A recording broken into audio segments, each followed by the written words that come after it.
Biblia explicada, un recorrido diario por las Sagradas Escrituras. En este momento nos encontramos en la sección de los profetas mayores: Jeremías, Ezequiel, Daniel e Isaías. Bueno, Isaías es primero, pero está dentro del grupo de los profetas mayores. Y en el medio de estos profetas aparece el libro de Lamentaciones. Lamentaciones en sí es un libro de poesía, tiene 5 capítulos, pero está dentro del grupo de los profetas mayores porque en el contexto histórico y por el autor, bien ha quedado en ese lugar para, unido con el mensaje de Jeremías, podamos comprender el sentir de aquellas personas que experimentaron la calamidad de la deportación y la destrucción de Jerusalén. Lamentaciones es la expresión de un corazón angustiado. El nombre real de este libro en hebreo es Ekab. La traducción literal sería ¿cómo?, que es una exclamación. ¿Cómo? ¿Cómo es posible que haya sucedido esto? Ekab es el nombre de este libro porque es la primera palabra con la cual se empieza en el hebreo a leer el libro de lo que para nosotros es Lamentaciones. Pero, ¿cómo llegó este libro a llamarse Lamentaciones? El Talmud indica que los judíos de la antigüedad también conocían el libro con el nombre Kinob. Y Kinob es lamento o lamentaciones, porque son varias expresiones de dolor. Título que fue traducido en la versión griega del Antiguo Testamento llamado la Septuaginta como Trenoi. Entonces, en griego sería Trenoi y en hebreo sería Kinob. La Vulgata Latina tomó el título griego y lo amplió con una declaración de la paternidad literaria de este libro, colocándole Lamentaciones de Jeremías el profeta, traducido al español, por supuesto. Este es el origen del título del libro. Y en la Reina Valera revisada se le conoce como comentaciones o comentarios o expresiones de Jeremías. Expresiones, por supuesto, de dolor. Por cierto que algunas personas han dudado de la paternidad del libro de Lamentaciones por parte de Jeremías. Aunque la mayoría de los eruditos está de acuerdo de que fue Jeremías el que lo escribió, la diferencia que ven entre el escrito del profeta con Lamentaciones en el aspecto literario hace dudar de la paternidad del libro. Sin embargo, no podemos olvidar que para el libro profético, para el libro de los mensajes amplios de 52 capítulos, Jeremías requirió la ayuda de Baruch. Es posible que Jeremías haya dedicado estos mensajes poéticos de dolor, lo haya expresado él mismo de su propia pluma, elaborado él mismo, o posiblemente tuvo la ayuda de Baruch, pero fue un poco más elaborado desde la poesía, desde el sentimiento del dolor por lo que estaba pasando. Y eso nos lleva a determinar la fecha de este escrito, que fue en el año 586, en plena deportación, en la última deportación y en la destrucción total de Jerusalén. Y de eso es que habla todo el libro en sus 5 capítulos, de lo que experimentó el pueblo de Judá al ser deportados y al tener una ciudad destruida y al ver caído el templo, y mostrar las razones de por qué sucedió eso. Pero a pesar de esas expresiones de dolor, de tristeza, de angustia y de desesperación, quizás incluso de decepción, podemos encontrar dentro del libro, en el centro del libro, un mensaje de esperanza.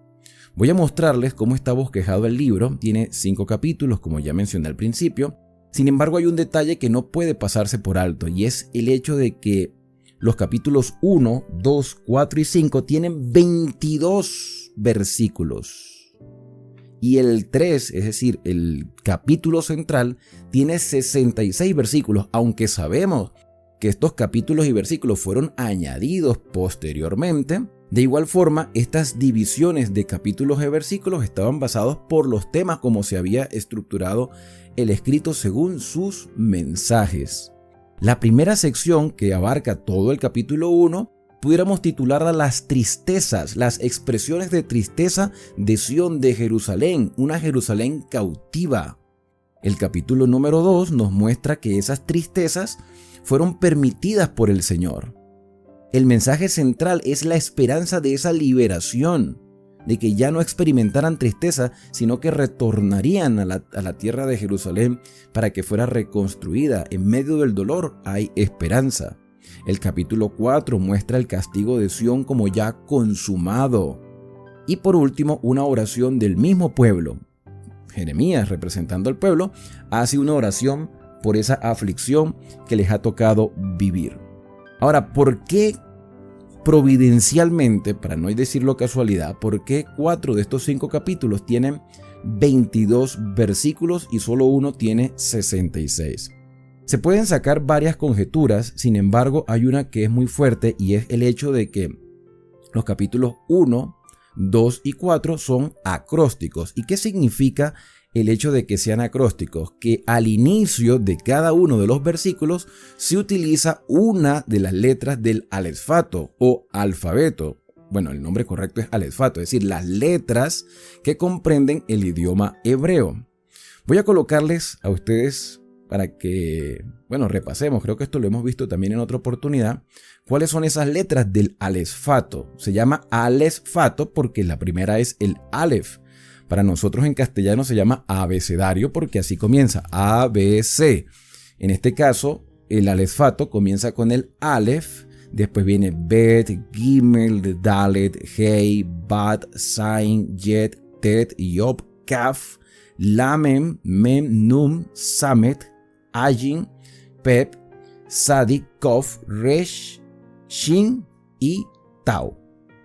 Alef es la primera, tau es la última, y son 22 letras, porque cada una de esas letras fue utilizada para el inicio de cada uno de los versículos de los capítulos 1, 2 y 4. Y ya aquí podemos sacar una enseñanza, porque toda esta puede ser la expresión de una realidad total, una total realidad de cualquier persona. Todos experimentamos tristezas, todos sabemos que Dios a veces permite las adversidades, que el castigo a nuestras rebeldías o las consecuencias son reales. Dios escucha nuestra oración y nos brinda una esperanza. Casualmente, por utilizar una expresión, el mensaje central del capítulo 3 que habla de la esperanza tiene 66 versículos. ¿Y cuántos libros tiene la Biblia en castellano? O por lo menos la Biblia en general, la Biblia Reina Valera, o en inglés también, la King James. O sea, la Biblia que comúnmente usamos los protestantes, que no tiene los libros apócrifos que tienen las Biblias católicas. Pues la Biblia tiene 66 libros. Esto es un mensaje que es para el pueblo de Dios de todos los tiempos. Es un mensaje en cualquier circunstancia. Un mensaje de que Dios, en medio del dolor, está pendiente de nosotros para liberarnos, para sustentarnos, para ayudarnos. Tomando ya en cuenta esta introducción, abrimos nuestras Biblias en el capítulo número 1. Yo voy a intentar con ustedes tratar de hacer el énfasis poético que, aunque en castellano quizás no se siente la poesía, en hebreo sí. Y tú te preguntas, pero ¿por qué están dentro de los libros proféticos y no dentro de los libros poéticos? Bueno, porque dije al principio que la circunstancia que ellos estaban viviendo y el término del libro del profeta Jeremías nos muestra que era prudencial colocar este libro aquí para no perder el contexto de ese duro o esa dura experiencia de deportación y desolación en el pueblo de Jerusalén, que puede ser la experiencia de muchas personas hoy que están siendo atribuladas por diferentes circunstancias. Y el versículo 1 comienza diciendo: ¿cómo ha quedado sola la ciudad populosa? La grande entre las naciones se ha vuelto como viuda. La señora de provincias ha sido hecha tributaria. Aquí está hablando de Jerusalén. Jerusalén quedó desolada como viuda abandonada, que perdió a su marido. Pero no fue que Jerusalén perdió la protección de Dios. Fue Jerusalén que se alejó de la protección de Dios. No fue Dios que se alejó de su pueblo. Fue el pueblo que se alejó de Dios y sufrió las consecuencias. La ciudad grande entre las naciones, o la que debió haber sido la ciudad grande, ha quedado desolada, amargamente llora en la noche, hablando de las personas, y sus lágrimas están en sus mejillas. No tiene quien la consuele de todos sus amantes, más que la experiencia de tribulación. El hecho de que haya tenido amantes espirituales es lo más terrible. Y cuando necesitó de esos amantes espirituales, cuando necesitó de Egipto, cuando necesitó de Asiria, cuando necesitó de aquellas culturas que se trasladaron a Jerusalén, no estaban ellos ahí.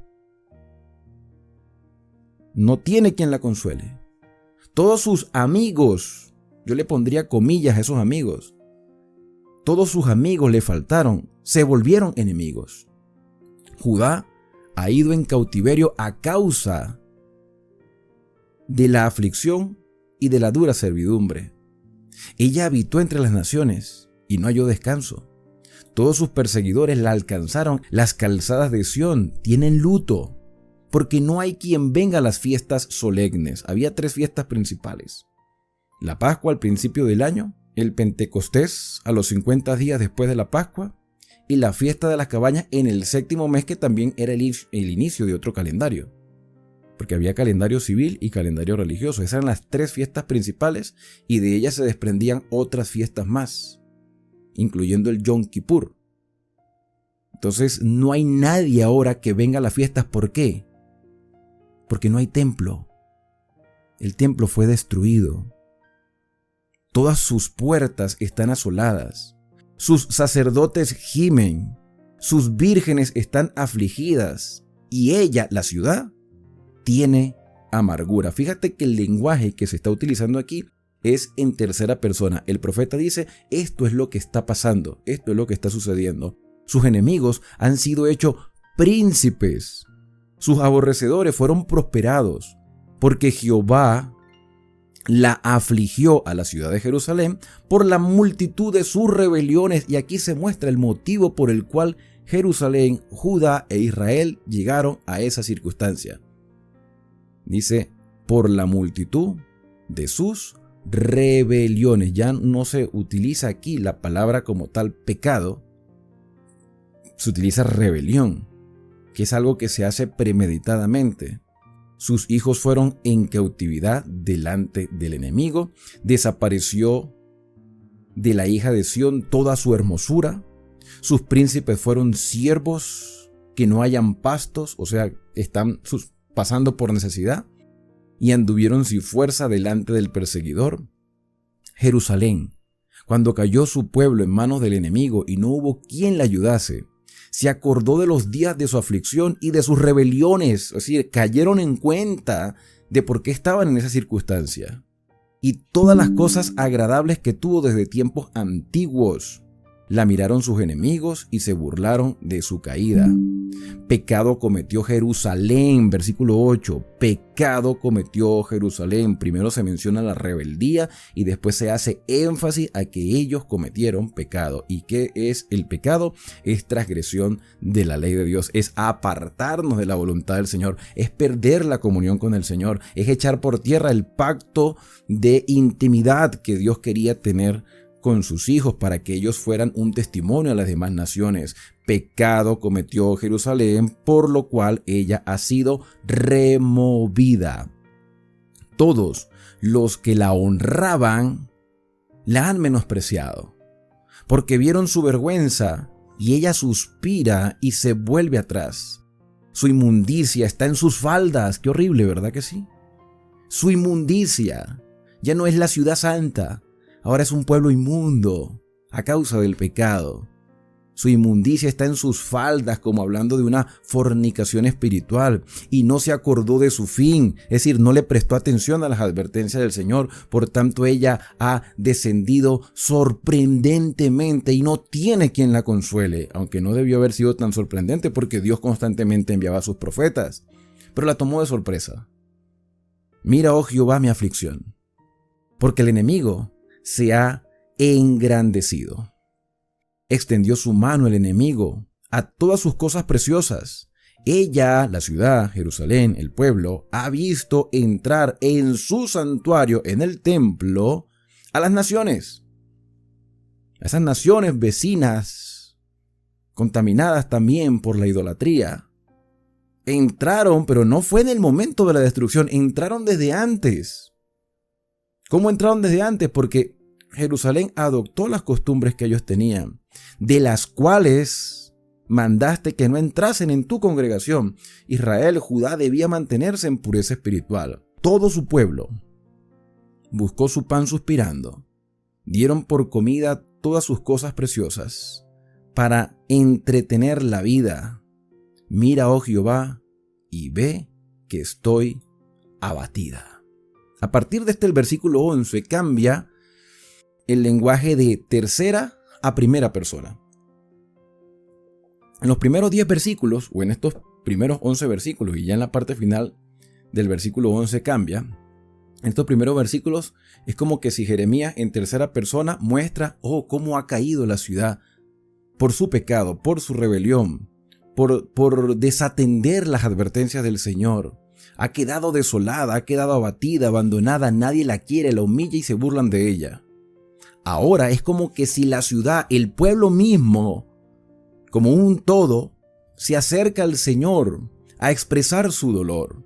Y dice el versículo número 12, ¿no os conmueve a cuanto pasáis por el camino? ¿Será que nadie se conmueve de nosotros?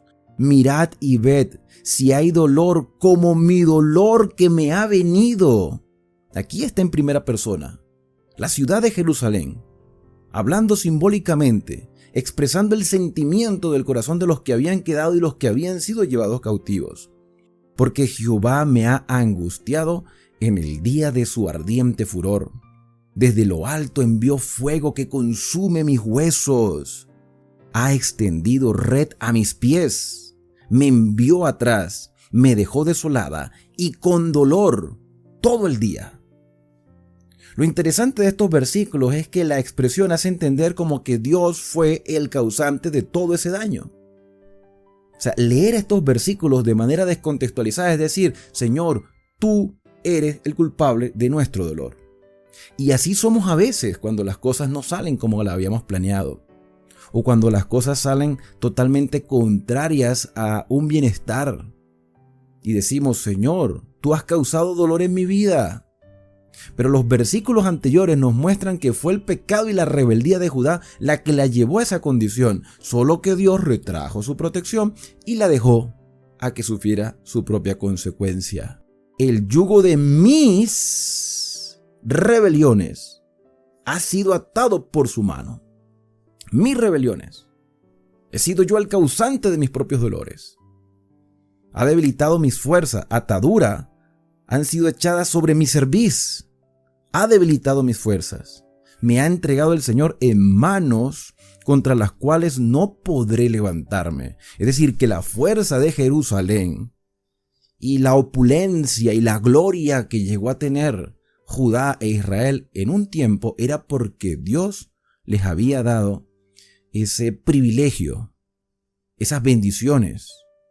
Bendiciones que por supuesto eran condicionales, porque debía haber una obediencia y una comunión diaria con el Señor, para demostrarle a los demás que valía la pena obedecer a Jehová. Pero ahora Israel, Judá, reconoce que no puede enfrentar una lucha constante contra los que están a su alrededor y contra las circunstancias si Dios no está con ellos. El Señor ha hollado a todos mis hombres fuertes en medio de mí. Llamó contra mí compañía para quebrantar a mis jóvenes. Como lagar ha hollado el Señor a la virgen hija de Judá. Nuevamente se utiliza la expresión virgen para hablar de una pureza que en realidad no existió. Por lo menos no en su mayoría, aunque siempre ha habido un grupo pequeño, un remanente que ha mantenido su fidelidad al Señor en todo tiempo. Pero otro detalle que vale la pena no pasar por alto es el hecho de que se hace una comparación con el lagar. El lagar es un lugar donde en la cosecha de uvas se introducían todos los frutos de la vid, todas las uvas, se pisoteaban para sacar vino. Y el libro de Apocalipsis habla de el lagar de la ira de Dios. Entonces, este lagar representa una obra de juicio contra aquellos que se apartaron de esa relación íntima con el Señor y abiertamente violaron sus mandamientos. En el capítulo 14 de Apocalipsis, que está dividido en 3 partes, los 144,000 que siguen al Cordero donde quiera que va, el mensaje de los 3 ángeles con la advertencia de mantener esa fidelidad al Señor y perseverar en obediencia a sus mandamientos, la última parte muestra al Señor Jesús viniendo en las nubes, segando, cosechando el trigo como frutos de salvación y pisoteando en el lagar de la ira de Dios a los que son condenados por sus rebeldías. Y entonces aquí se utiliza la expresión: el Señor nos ha hollado en el lagar. ¿Por qué? Por nuestra propia culpa. Dios nos ha juzgado. Por esta causa lloro, de mis ojos fluyen aguas, porque se alejó de mí el Consolador. No se alejó el Consolador de ti. Fuimos nosotros, fue el ser humano el que se ha alejado constantemente del Señor. Es Dios quien busca al hombre. Somos nosotros los que pensamos que Dios está distante, pero no, Dios está cerca. Dice, se alejó de mí el Consolador. Ese Consolador que dé reposo a mi alma no está conmigo. Esa es una percepción errada. Claro que Dios está con nosotros. Si tú estás viendo el dolor porque dice aquí, mis hijos son destruidos porque el enemigo prevaleció, eso no quiere decir que Dios se haya apartado. Eso quiere decir que fuimos nosotros los que rebeldemente hicimos cosas inadecuadas y estamos sufriendo las consecuencias. Pero a pesar de eso, el hecho de que este mensaje exista es porque Dios permitió que este mensaje llegara hacia nosotros, porque Él escuchó este clamor. O sea, este mensaje no quedó vacío, no quedó en el aire, no quedó en el olvido. Este clamor de los hijos que estaban sufriendo en Jerusalén y que fueron llevados al cautivo, llegaron a la presencia del Señor. Porque Dios escucha a sus hijos en cualquier circunstancia, a los que le buscan con sinceridad de corazón. Dice el versículo 17, Sión extendió sus manos, no tiene quien la consuele. Otra percepción errada, porque, claro, humanamente no conseguimos consuelo en otra persona. Cada quien tiene sus propios problemas, cada quien tiene sus propios compromisos y circunstancias, y hay cosas que como seres humanos se nos escapan de las manos, y a veces sentimos que nadie nos entiende, pero Dios sí entiende el dolor que tú en este momento estás experimentando. Dios sentía el dolor de sus hijos en ese momento, pero Dios permitió eso sin apartarse de ellos, para que ellos aprendieran una lección de dependencia total en el Señor. Sión extendió sus manos, como levantar las manos pidiendo ayuda, pero no había quien la consolara. Jehová dio mandamiento contra Jacob, sí, dio un mandamiento contra su pueblo, para que ellos despertaran de su soñolencia espiritual, que sus vecinos fueran sus enemigos. Jerusalén fue objeto de abominación entre ellos. ¿Y cómo sabemos en realidad, en medio de este dolor, que el Señor estaba haciendo todas las cosas a pesar de, en favor de sus hijos? Porque hay un reconocimiento en el versículo 18.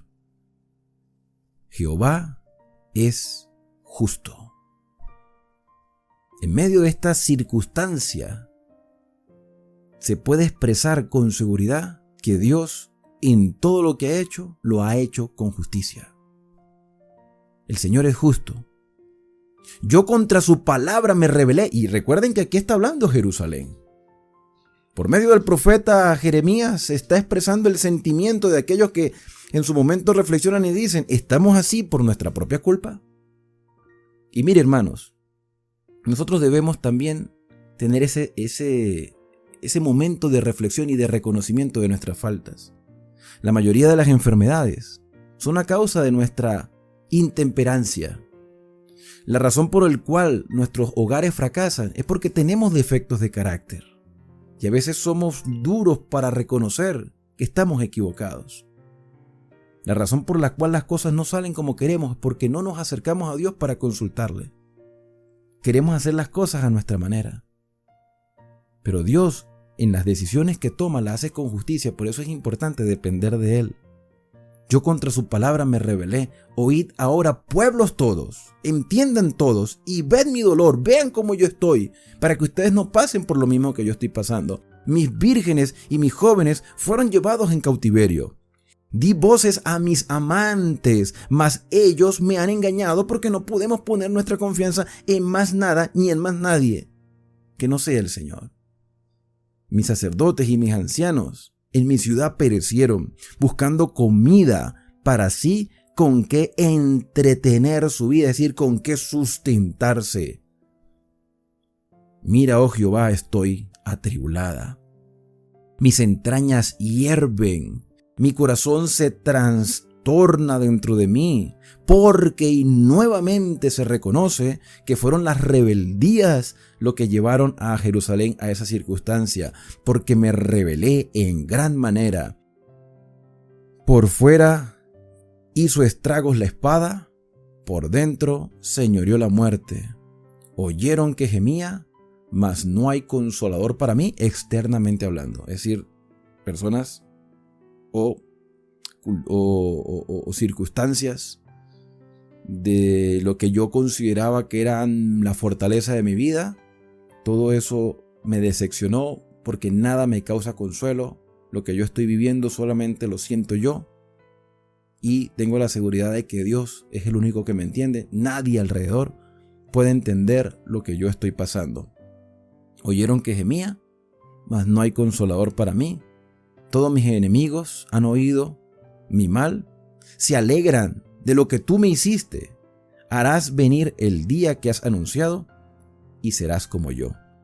Lo que quiere decir es que esas otras naciones que estaban alrededor de Israel y de Judá, como ya leímos en el profeta Jeremías, también recibirían sus juicios y pudiéramos decir el testimonio o lo que estaba experimentando Judá era una lección para los demás. Es decir, mira cómo les pasó a ellos. Si les pasó a ellos, también nos pueden pasar a nosotros. Entonces era una advertencia. Termina el capítulo número 1 diciendo, y voy a colocarlo como he hecho en repetidas ocasiones, voy a colocarlo para que lo leamos juntos. Dice, venga delante de ti toda su maldad. Señor, si nos has castigado a nosotros porque tú eres justo, no pases por alto la injusticia de los demás. Los demás pueden ver en nosotros un reflejo de lo que ellos pueden llegar a ser. Nos equivocamos y aquí estamos sufriendo los errores. Nuestra vida es una advertencia para ellos. Si ellos persisten en seguir sus malos caminos, el Señor págales conforme a lo que han hecho. Haz con ellos como hiciste conmigo por todas mis rebeliones, porque muchos son mis suspiros y mi corazón está adolorido. Y yo quiero preguntarte en esta oportunidad, mi querido hermano y hermana, ¿cómo está tu corazón? ¿Cómo está tu vida? ¿Cómo te sientes? ¿O cómo te sentías antes de conocer al Señor? ¿Hay algún dolor todavía que no ha sido subsanado? ¿Hay alguna adversidad que sientes que no tiene solución? ¿No crees que es el momento de aprender a depender de Dios? ¿No crees que la experiencia de Jerusalén es una advertencia para que hoy tú y yo cambiemos el rumbo de nuestra vida? El Señor tiene una obra de juicio, pero en el juicio podemos ser presentados justos delante del Padre por los méritos de Cristo, no por nuestros propios méritos. Por eso necesitamos aprender a confiar en el Señor. Y como dijo el mismo profeta Jeremías, aquí en este capítulo que muestra esta experiencia dolorosa, Dios es justo. Dios hace justicia. Versículo número 18. Dios es justo, porque yo contra su palabra me rebelé. Entonces escuchen ahora todos los pueblos y vean mis dolores. Vean lo que estoy pasando por causa de mis malas decisiones. Pero a pesar de eso, aún hay esperanza. Porque aunque el capítulo ha terminado, el libro continúa. Y yo quiero invitarte a que me acompañes en la lectura del próximo capítulo. Y al terminar todo el libro, para entender que Dios no deja desamparado a su pueblo. Hoy puedes acercarte a Dios en oración y decirle, Señor, esto es lo que yo siento. Esto es lo que yo estoy viviendo, ya tú lo sabes. Señor, ayúdame a entender por qué estoy en esta condición. Y si hay algo que cambiar en nuestra vida, transfórmame con tu Espíritu Santo. Y allí, hermanos, se desarrollará nuestra fe y viviremos con esperanza hasta que Cristo venga a buscarnos.